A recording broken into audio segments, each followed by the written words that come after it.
এক মফস্বল শহরে বাস করত দুইজন সাহসী বালক। একজনের নাম নিশান আর একজনের নাম রাজু। তারা দুজনই ছিল খুব ডানপিটে।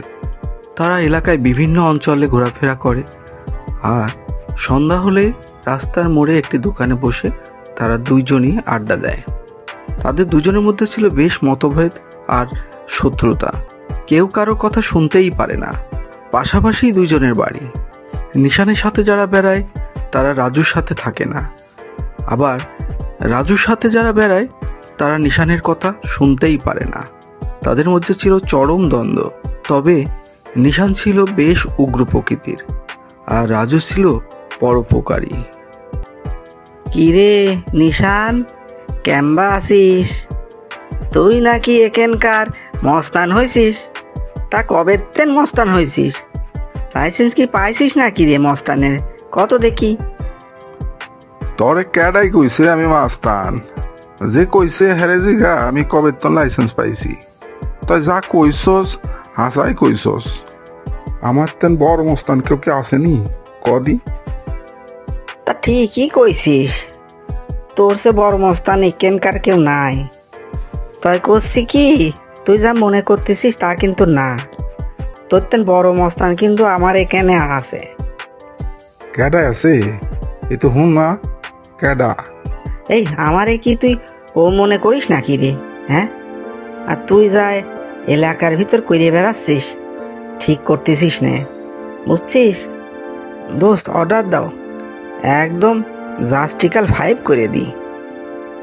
না তোরে কিছু করতে হইব না, ওর ক্ষমতা কত তাই দেখতাছি। দেখতে চাচ্ছিস?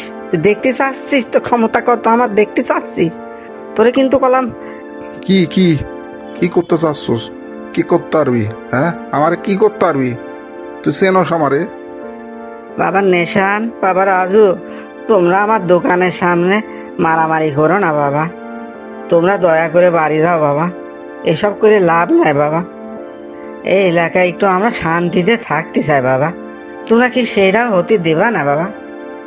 রোজ তোমরা দুইজন সারাদিন কোথায় থাকো, সন্ধ্যার বেলা এসে এই জায়গায় বসে দুইজন ঝগড়াঝাটি করো কেন রে বাবা?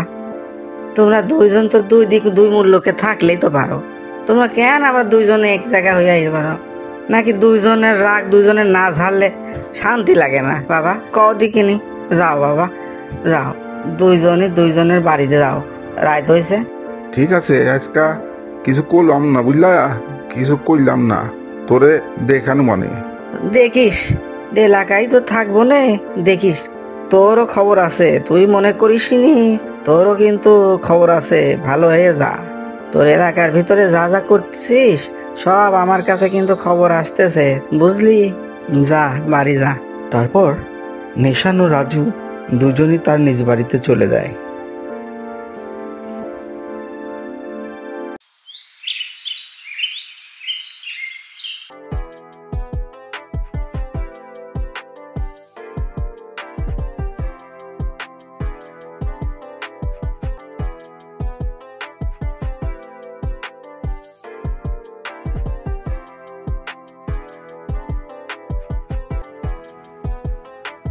উস্তাদ, হরিপুর ঘাটে হরিপুর ব্রিজ হবে শুনছি। ওখানে ইঞ্জিনিয়ার ও কন্ট্রাক্টর আসছে কাজ করতে। তো ওদের কাছ থেকে কিছু চাঁদা আদায় করা যায় কিনা দেখো। কি কস? হাসা তাইলে তো বড় দাম মারা যাইব। চল যাই, একটু কলতানি কইরা আসি।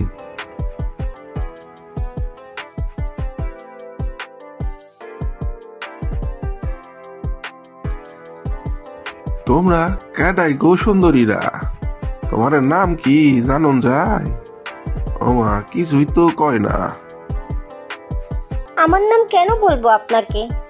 আমার নাম জেনে আপনি কি করবেন? এদের জ্বালায় রাস্তায় বেরই হওয়া যায় না। এরা রাস্তায় ঘাটে এত বিরক্ত করে কেন?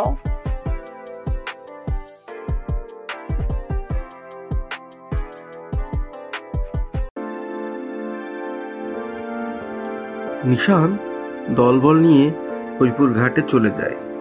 সেখানে ইঞ্জিনিয়ার ও কন্ট্রাক্টর পরিকল্পনা করছিল ব্রিজটি কিভাবে করা যায়। হঠাৎ নিশান ও তার দলবল দেখে ইঞ্জিনিয়াররা একটু ভয় পেয়ে যায়।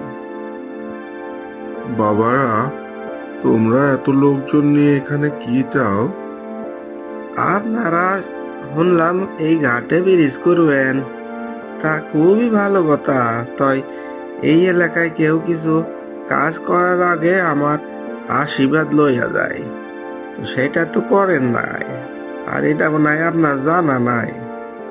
তুমি কে বাবা? তুমি কেন এইভাবে বলছো বাবা? আমি কেডা এরা লোক মুখেই শুনেন। শোনেন, উস্তাদের নাম নিশান। এই মহল্লায় নিশানের নাম শোনেন না এমন কোনো লোক নাই। আপনি শোনেন নাই? ভালো, উস্তাদ যা কয় ভালো করে শুনেন। শোনেন, আপনারা কাজ করতে আসছেন, খুবই ভালো কথা।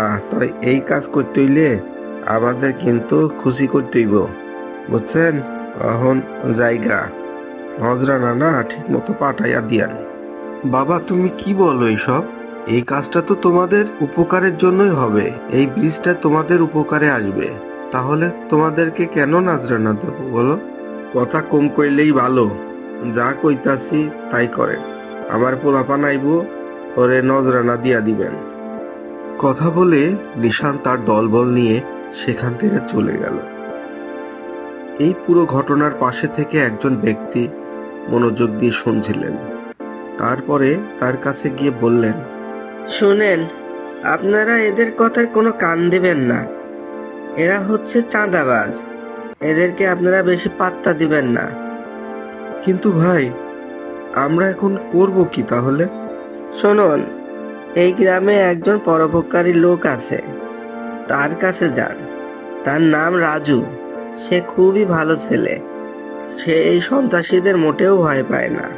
তার কাছে গিয়ে বলতে পারেন, সে একটা সমাধান করতে পারবে। পরদিন সকালে কন্ট্রাক্টর ও ইঞ্জিনিয়ার রাজুর কাছে যায়। রাজুর কাছে সবকিছু খুলে বলে। রাজু সেগুলো শুনে সে তাকে অভয় দেয়। ঠিক আছে ইঞ্জিনিয়ার সাহেব, আপনারা চিন্তা করবেন না, আমি একটা এর সমাধান করতেছি, দেখি আপনারা এখন আসতে পারেন। ওস্তাদ, গতকালকে নিশান তার দলবল নিয়ে ওই মেয়েদেরকে ইপটিজিং করেছে। তুমি এই ব্যাপারটা দেখো।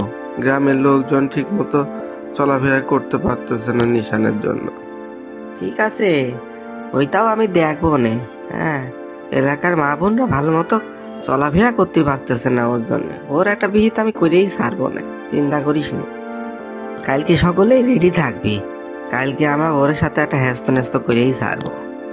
আচ্ছা উস্তাদ, আমরা রেডি থাকবো না।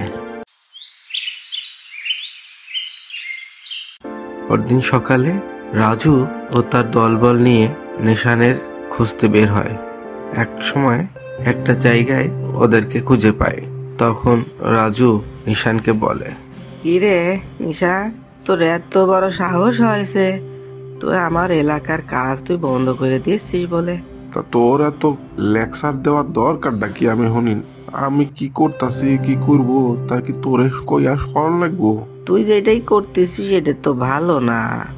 তোর এইটারে আমি নিষেধ করছিলাম এর আগে, তুই তা তো শুনিস নে। ক্যারে, তোর কথাই আমার শুনতেইব? কত বড় মস্তান হইছোস? হ্যাঁ, তোরে সেই দিন কইলাম তুই আমার সাথে বেশি লাগিস না, বিপদে পড়বি।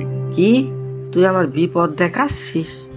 হ্যাঁ, তুই এলাকার মেয়ে ছেলেদেরকে তুই ইপটিজিং করিস, মা বোনদের ভালো মতো চলাফেরা করতে দিচ্ছিস নে, সবই জানি। তুই তারপরে তুই আমাকে লেকচার দিচ্ছিস?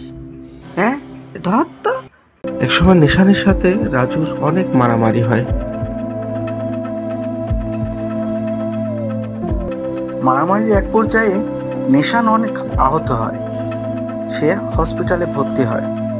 পরবর্তীতে রাজু আহত হয় এবং রাজু বাড়িতে ফিরে আসে। রাজু বাড়িতে আসার পরে এলাকার লোকজন তাকে এসে ধন্যবাদ জানায় এবং রাজুকে তার কাজের জন্য সবাই বাহবা জানায়।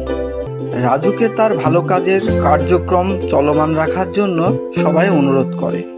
সবাই বলে ভালো কাজের সাথে সবাই থাকে, খারাপ কাজের সাথে কেউ থাকে না। সবাই খারাপ কাজে ঘৃণা করে। বন্ধুরা, ভিডিওটি ভালো লাগলে অবশ্যই সাবস্ক্রাইব করো এবং শেয়ার করো। ধন্যবাদ সবাইকে।